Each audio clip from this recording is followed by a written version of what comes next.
advisement, and we'll go on to the next case on the calendar, please. I appreciate your time, Your Honor. Thank you very much. Thank you. The next case is United States versus Sparks. That is case number 23-4066.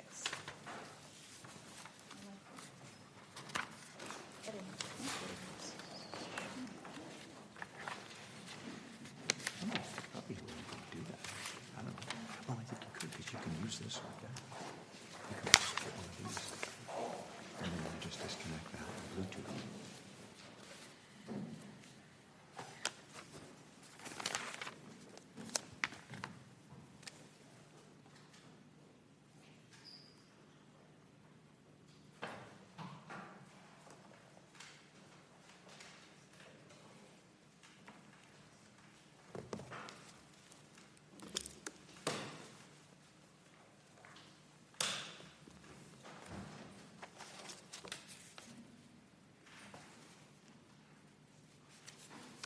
Yes. Good morning. And may it please the Court. Yevgeny Parkman for the appellant, Kenneth Sparks. I'd like to reserve 3 minutes for rebuttal, and I'll keep an eye on the clock, Your Honor. Sure. Go right ahead. I'll dive right into the Fourth Amendment issue, which is case dispositive. And it boils down to a woman's clothing is not a reason to suspect that she's a prostitute. Here, Officer Sparks stopped Officer Flannery stopped Mr. Sparks and his passenger for expired registration and questioned them about prostitution. It was around 9 in the morning on a Tuesday at the Twin Peaks viewpoint on top of one of San Francisco's 7 hills, a touristy place, not a time or a place associated with prostitution. But apparently a place where the police had a number of car break-ins. They were worried about that? Correct, Your Honor. This is a tough one, I have to say. I mean, they come upon them, they have a probable cause to stop the car, and then they roll down the window due to officer safety reasons. That seems undisputed, and there's all kinds of indicia of prostitution with somebody who's dressed as a prostitute. So why wouldn't that arouse reasonable suspicion? Well, I think that we have to look at the case law. And the case law, when the crime that's being suspected is prostitution, generally requires at least one of 3 very broad factors to support suspicion of prostitution. And those factors are behavior that indicates solicitation, or a history of prostitution that's known to the officers. So, I remember you talked about this in your brief, so I think we're probably all familiar with that. The only thing that stood out to me when I read that in your brief is it seems like what you're really doing is summarizing what most of the cases have, but the reason they have that is because I'm guessing most of the cases involve somebody, officers being in an area where prostitution normally happens, and so they're dealing with the same players, all that. So all those factors that you talked about being typical in a case, it makes sense that those would be typical. This is a little different because they're running into they're not there looking to bust prostitutes. They're there for a different reason, but they see the indicia. And I think one of your arguments was, but there was a whole bunch of other stuff in the back seat too. And there was other stuff, but does the case? It seems to me that if you see indicia of what you think is criminal activity, and you see a bunch of other stuff, the other stuff doesn't really outweigh. It's not like you. If you see a bag of cocaine and you see a bunch of suitcases or something, that look like you don't be like, well, it looks like somebody's trapped. The cocaine is enough. So why is that not enough here that they saw some indicia that looked like, was it? Why isn't the B-girl stuff stuff? in the back seat enough? Right? So he approaches them for a reason, and I don't think you're challenging that. Correct, Your Honor. To follow up on Judge Van Dyke's question, right? Well, actually, first Judge Bessis. The next step is you ask him to roll down the window for officer safety. I don't think you're challenging that. Not in the reply brief. Okay, so then you get to Judge Van Dyke's point, which is what's seen in the back seat. Why isn't that enough, as Judge Van Dyke asked? Correct. To suspect prostitution, because and specifically, I'm not sure why it helps that sure, there's other stuff there, but I think your argument, as I understood it, was mostly, but there's a whole bunch of other stuff. But I don't think that's normally how we think of when you see indicia of criminal activity. You don't think, but there's a whole bunch of other stuff, so that indicia should have been overlooked. I appreciate the Court's point. And I think It's the indicia is tied to times and places where prostitution frequently occurs. And when you take things like clothing and money, which are the two items that Officer Flannery is referring to as indicia, and you're taking them out of, for example, the Mission, the epicenter of prostitution in San Francisco, and you're taking them to the Twin Peaks viewpoint where there's no testimony that prostitution has ever occurred there, that Officer Flannery or anyone else has observed prostitution, and you're saying that those things become indicia. Right, but I mean, there was testimony from the officers that the things that they observed in the back seat were things that are associated with prostitution. Not exclusively, but that's one thing they're associated with, and that they observed the demeanor of the passenger looking straight ahead, which was, these are officers that have some training in sex trafficking, and that created a reasonable suspicion, which is the only thing we're asking here. But I think it's important that it's only Officer Flannery, and his experience is tied to the Mission, where prostitution frequently occurs. And Well, it's not that far away. I mean, it's just up the hill. Sure, but I think he has to give an explanation. I think if we have a person wearing something and with clothes on, in particular clothes with cash, at night on a block where prostitution frequently occurs, then I think there's reasonable suspicion under the case law. Well, there is, but what we're grappling is the opposite. Why isn't there here? Why wasn't this in I guess one way of looking at it is two things I'd like to say. One is when you remove behavior, when you remove location, when you remove history, then the officer is just asking the question, is this the type of woman that looks like a prostitute? Well, he's not. He's not. He's got stuff in the back seat. It's not just any old stuff. It's pretty unique, right? Clear heels, a blue wig, cash is strewn about, and he sees a passenger who looks very young, who is, according to our record, sort of staring straight ahead, very scantily clad in a red lace dress, very, very short, I think short enough that her underwear was showing. And it was chilly. So that looks odd, and he's got to be concerned about, why wouldn't he be concerned about youth trafficking? I think in this situation, in this location, just the number of innocent explanations far outnumber the possible criminal explanation. They could have been doing an Instagram photo shoot. They could have been out all night. They could have been, she could have been a stripper. They could have been, that's just the way she could have liked the dress. They make arrest, though. I think that's right. So they take the next step, again, because they're very concerned about a child. And then it just kept continuing. It seemed to me there was more and more and more. Asking for the identification didn't check out. And you know the record, of course, very, very well. I think it's that first, so the initial prolongation happened about 2 minutes in. At that point, the passenger was on her phone for the beginning of the stop. And I think being on your phone is not really avoiding the officer, or I'm not sure if that's a fair inference to say that she was acting odd or very nervously when she's on her phone. So is during that the place you want us to pinpoint that 2 minutes was not reasonable, that first 2 minutes? Right. So the officer asks the passenger for her name and asks for identification, and then asks the driver how they know each other. So that is prolonging the stop without reasonable suspicion of prostitution. So you think it's over right there? You think it's over? Absolutely. I think at that point the officer needs reasonable suspicion. And I think there's also a lot of unclarity in the record because the district court kind of went very quickly over this about what the officer observed when. And I think at the very least we need a remand to see if he saw the blue wig before the prolongation. I think I interrupted Judge Bress, who was trying to ask a question. Well, I was going to ask, there were condoms in the vehicle also, but it seems that they were noticed later. So if they had been noticed earlier, initially, would this be different? Are certainly different. I think it would be a much closer question. I would have a much tougher argument that it's not reasonable suspicion. But I do think at least. So what's the difference? Like we have condoms are associated with sexual activity, but we have lots of other things in the car that they interpreted, turns out absolutely correctly, as indicia of commercial sex activity, including the cash that's strewn all over the car. Most people don't have that in their car, just wads of cash all over the place. I don't think that's supported by the record. I think if it's true that in his talking about what's going on, Officer Flannery is saying there's wigs all over the car, there's cash all over the car. But as if we look at the pictures, it seems like the cash is just in the passenger side panel, and all that the I thought your argument was that you couldn't see the condoms from the driver's side in the passenger side panel, but I thought from the pictures that the cash was fairly evident. Yes, that's correct. I'm just saying that it's not strewn It's all over. weird. Like, I mean, if you not walk up to my car, you wouldn't see cash just like laying around in the car. Well, but there's not testimony. I think if the testimony is, I observed so much cash, and in particular denominations, in a particular location, that suggested to me, based on my experience and training, that it is the product of prostitution, especially when seen with whatever else.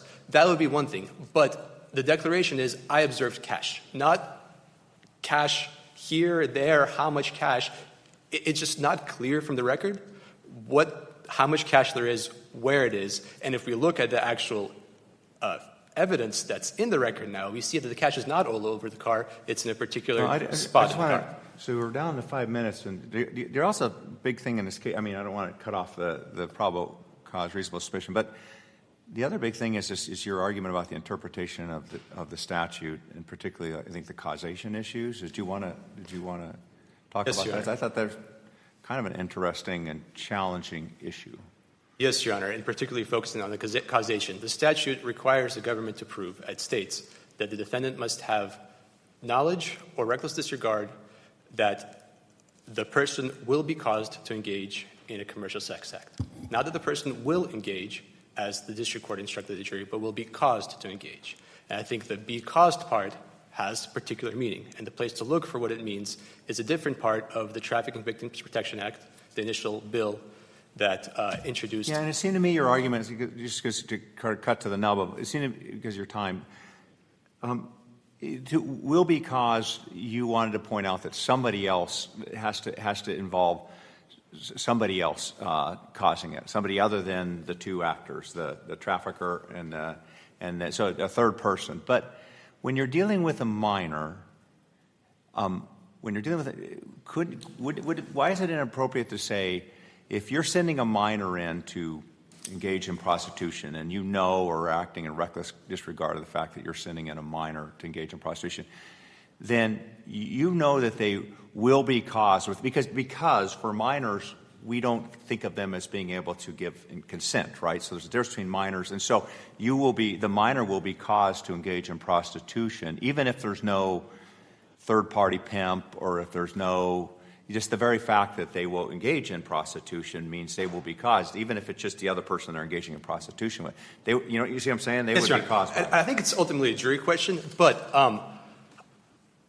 I think there's two problems with kind of reading this not consent part as defining what will be caused to mean, as sort of reading that language as a politically correct way of saying that a minor is never induced to engage in prostitution. And I think to be clear, I think that language applies both for minors and adults, right? That same language is in the statute if you had an adult who was violating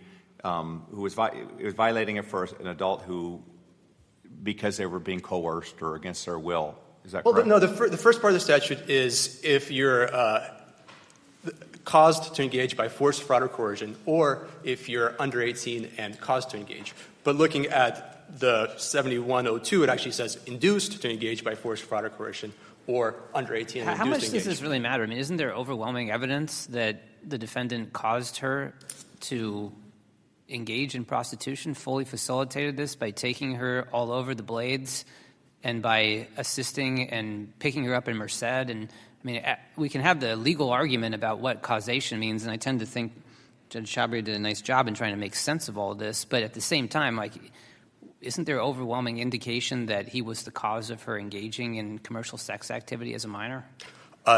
No, Your Honor. The defense was that they were both independent sex workers, and while they pooled their resources and he gave her some advice, neither was causing the other. And actually, the government said it will not rely on coercion or even soft coercion theory of Mr. Sparks. But how about harboring, transporting, all the other actus reus that he knowingly engaged in? So I think that's the first part of the statute, and I think he did transport her for the purpose of prostitution. But the second part, the cause to engage, I'm saying means that either he or someone else has to induce her to engage in the planned prostitution. And I want to return to... Well, I'm not sure. I mean, where are you getting that from the statute? Because there's There's a clause here that says force, threats of force, fraud, coercion, but that doesn't apply for minors. Right. Correct. So that part says caused by those things, and the second part says just caused to engage. And what I want to point the court to is what's now been codified as 22 U.S.C. 7102 subsection 11, which defines severe forms of trafficking, and that which comes from the same act. And it says that severe forms of trafficking is where a person is induced to engage in prostitution through force, fraud, or coercion, or is under 18 and is induced to engage in prostitution. And other courts, including Judge Smith on this court, have drawn the connection between that part of the TVPA and 1591, saying that what 1591 really prohibits is severe forms of trafficking, which shows that Congress used induce and cause as synonyms. And that's especially apparent if you look at the first part, that if you swap induce for cause in the force, fraud, or coercion part, they would mean the same thing. So in the second part, induce, cause must also mean induce. I want to return to one thing that Judge Van Dyke asked about this statute of minors not being able to consent. Say it again? Minors not being able to consent. Yeah. And I think that's a non sequitur for two reasons. One is this statute applies to persons who are under 18. In most states, the age of consent is either 16 or 17, not 18. So it applies even to people who can consent to sexual intercourse. And second, this statute deals with prostitution, which in 49 out of the 50 states is illegal anyway. So no one can consent to prostitution. So I think that this minors not being able to consent is not a useful way to determine what cause to engage actually means. I see that time. You are out of time. I'll put a little time on the clock when you come back. Thank you.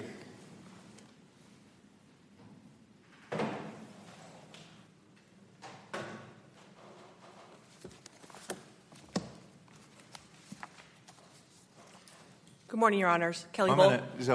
I don't know if my colleagues want to start with the reasonable suspicion, but You got good morning. Oh yeah, no, good morning. Judge Press is so nice. And so, but I have my hardest question for you guys. What about the mom who's taking their child to school, knowing that their child very much opposed to it, but knowing that their child, has this bad habit of being a prostitute after school hours, so that the mother is transporting their child to school, knowing that might happen, not wanting it to happen or anything like that. Or what about the halfway house that is feeding a child and therefore, providing for them, knowing, not wanting them. So you understand, like why it seemed to me under the government's very under your causation argument, as in your briefs, that those people would be roped in and would be liable under the statute. Why? What is your answer to that? Thank you, Your Honor. I want to answer Your Honor's hypotheticals directly, but I want to start by pointing to this is a challenge to the jury instructions that were given in this case, and Judge Chabria in this case actually gave stronger language, or arguably stronger language on the cause. I know he gave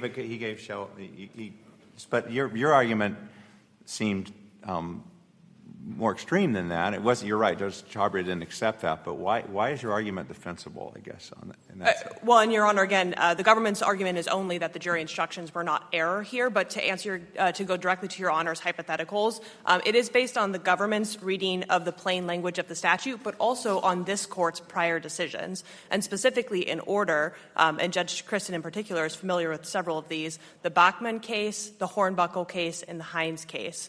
And I'll walk through each of those in just a moment. But again, to answer Your Honor's question directly, this court has analyzed the will be caused language in a few different instances. And one of the things that has been repeatedly said by this court and many other circuits are the exact points that Your Honor made to my colleague across the aisle, which is that Congress has clearly expressed an intent to protect children from sex trafficking. They have, over the years, broadened the ability for the government to try to go after the entire... Are you saying the mom or the halfway house would be liable under this statute, under the hypothetical I've given? Your Honor, it does depend on the facts of the circumstances, right? And so I want to both meet your hypothetical, but say that even in the hypothetical, we don't know all of the facts. Well, in his hypothetical, because I think that's the one you need to answer, please. In his hypothetical, the mom is regretful of this, transports the child, doesn't wish for this to happen, but knows it's going to? Your Honor, it would depend on whether or not the mother, knowing or reckless disregard that her daughter will be caused to engage in sex trafficking. Well, so there's something. The statute is weirdly written because it says will be caused to, and we have to figure something is causing that. So what is the something?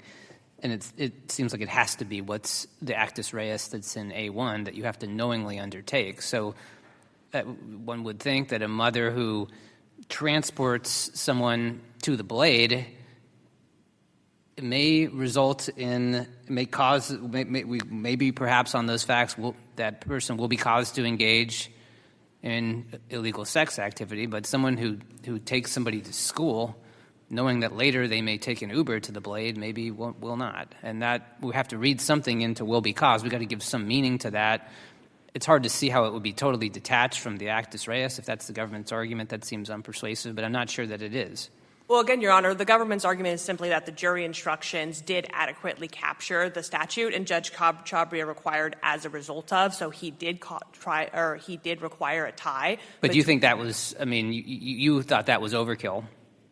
Your Honor, it's just simply that is more protective under the government's reading than what. The reason I'm asking this is because your argument is that Judge Chabria's instruction was incorrect, right? It was too protective. But if you don't go with his instruction, if you go with your position, then let's take if there's too much distance with the mom taking the child to school, there's the halfway house. That literally the reason they exist is to try to help these youth who are engaged in prostitution. That they do not want them to be involved in prostitution, but they know that some of them are going to be doing it, so they feed them and they give them a place to sleep. And it seems, and they know that they are facilitating prostitution, or the argument could definitely be made that they are facilitating prostitution. So how could they not, and it's assumed for the sake of the hypothetical that it's 100% clear, everybody agrees, they do not want these kids engaging in prostitution.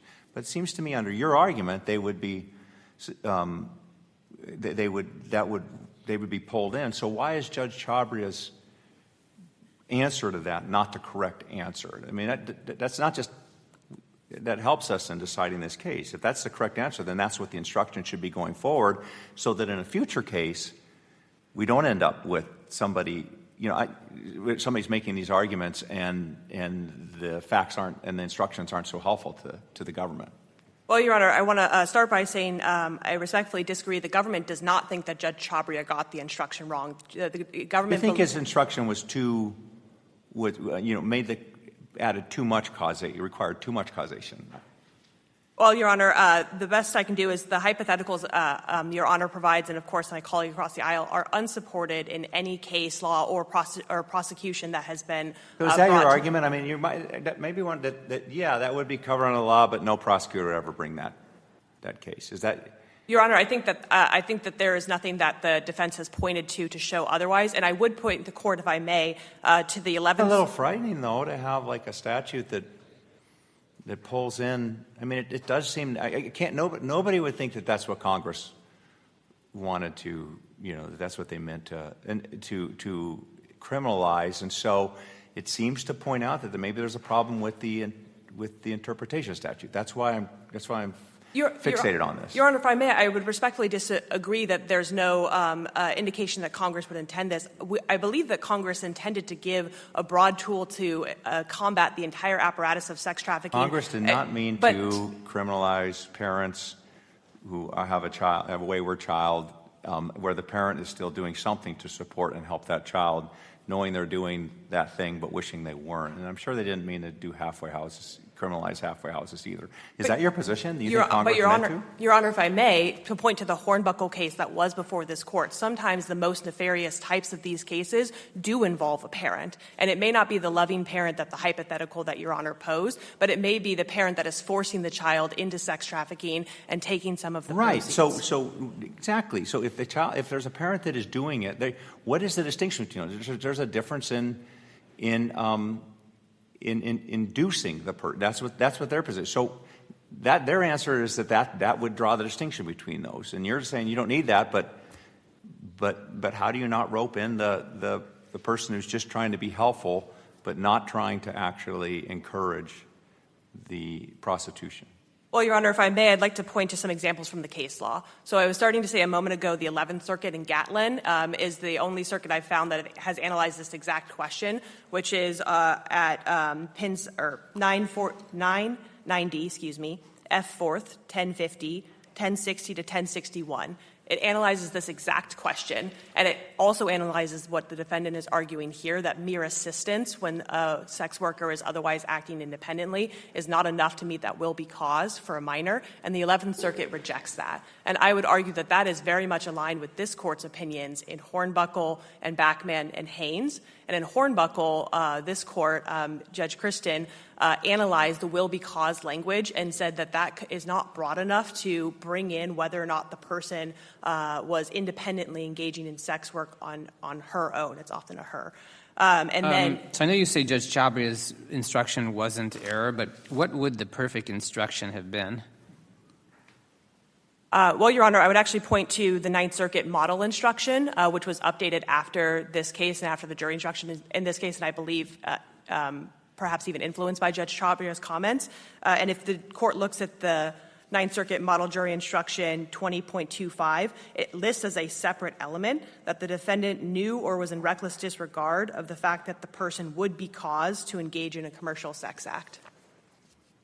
So the distinction is would be caused, which more closely tracks the statute but is somewhat awkwardly phrased, or as a result of. That's the difference? Well, again, Your Honor, Judge Chabria here said as a result of Mr. Sparks' action, Ms. Garcia would be caused to engage. So Judge Chabria added the as a result of Mr. Sparks' action, tying it to that first element. But so if you didn't have that, what is the relationship between the knowingly act and then the will be caused? Well, that's where I go back. I point the Court back to the Bachman case, which says there is no but-for causation and there is no proximate cause requirement based on the language of this statute. And he added the as a result in order to try to get out the hypotheticals that that's how he got. And so he didn't accept the defendant's arguments, but he did add the as a result. And I'm just trying to figure out why the government, what is the problem with the as a result? Like, why does that create a problem? It solves the loving parent going to jail problem, and it does. And what is the problem? Like, what's the downside of that? Well, again, Your Honor, the government does not have a problem and does not mean to indicate that it has a problem with Judge Chabria's instructions that were given in this case. In fact, we're here to defend them. We're also simply doing a statutory analysis because that's what the opposing side did, and looking at the plain language of the statute and this Court's prior interpretation of it, including the Bachman case. The Bachman case clearly states that there is no but-for causation in the language of the statute. And so the government is guided by this Court's prior decisions, the plain language of the statute, and here the district court did not err in instructing that as a result of Mr. Sparks' action, Ms. Garcia would engage in commercial sex. And I go back to a point that Judge Bress made to my colleague across the aisle, which is, of course, here there's overwhelming evidence that the standard was met. Whatever the causation standard here, this is not the case that was anywhere close to the line. It's certainly not the hypotheticals that Your Honors are struggling with, and it's not even a constitutional challenge to the breadth of the statute that's before the Court here. So when we come to the facts of this case and we come to the instructions that Judge Chabria gave, the government would argue that this is not the case to find what the contours and the outer limits of the statute are. And here, just to list off some of those, we have Mr. Sparks driving the victim to and from Merced to the Blade when the victim requested to go to Sacramento or to other places to support family members. Those requests were denied. We have Sparks coaching Ms. Garcia on how to prostitute herself, how much to charge, where to go, which blade to go to, when to switch from the Oakland blade to the San Francisco blade. How much to charge and where to go and how to dress, and there's communications about sharing the money or taking the money, or it does seem to be really overwhelming. That's correct, Your Honor. So what about Judge, it's actually Judge Van Dyke's, I think I was going to attribute this to Judge Bress, but I think it's Judge Van Dyke's question, which is, do we need to get this ironed out going forward, or the government does seem to be advocating a very expansive view? But here today, you're saying you think Judge Chabria got this right. We now have a new model jury instruction that presumably would be used going forward, not necessarily. Is this the case to jump in? What is the difference between the jury instruction, the old and the new? Maybe could you just answer first, is this the case where we should be jumping in on this? No, Your Honor. The government's position is that Judge Chabria adequately covered it here. The Ninth Circuit model instructions cover it going forward. Okay, and then please the difference between the model and... Between you say there's new jury instructions that actually came out after Judge Chabria gave the jury instructions in this case, and what is the difference?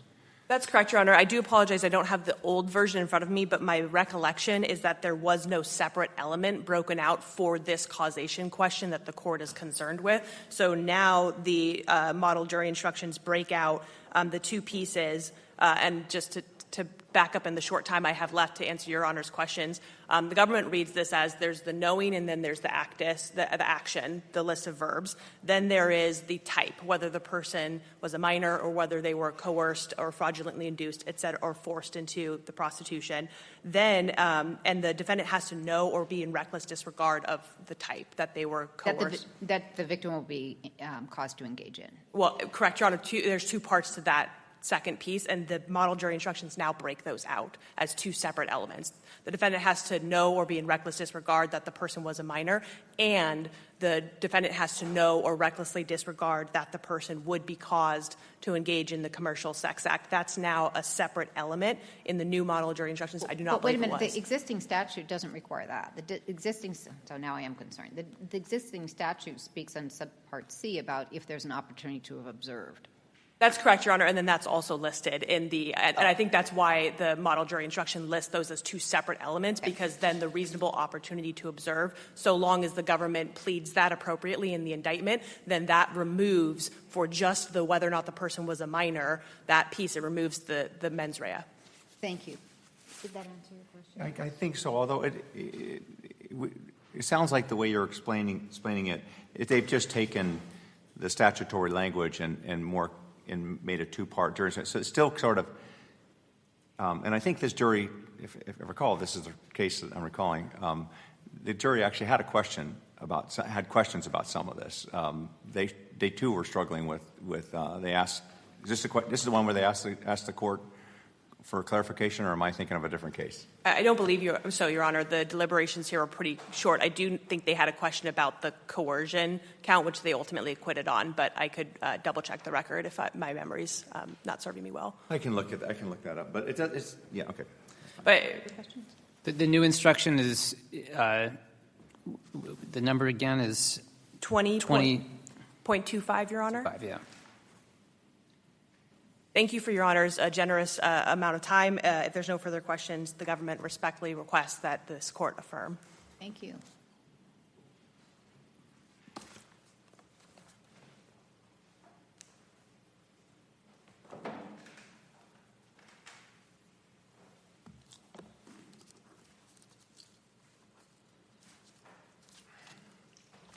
If I may make 3 points, Your Honor. One, I really encourage the court to look at ER 3842, which are the only factual findings by the district court about what substantiates reasonable suspicion. And I think it shows how unclear the record is about what Officer Flannery observed and when. And I think the only fair reading of the record that we know he observed is cash, the dress, and not engaging with the officer for the first 2 minutes of the stop. And my argument is those things are not sufficient for reasonable suspicion. Okay. Second, I think Judge Collins was supporting the district court's interpretation that it has to be the actus reus in Part A1 that causes the prostitution in the latter part of the statute. And I think the biggest impediment to that interpretation is it doesn't work for the adult version of this offense, which also uses the word cause. You can't say that it's those things, the transportation, the harboring, that is then causing the defendant through force, fraud, or coercion. That's inconsistent with this case law.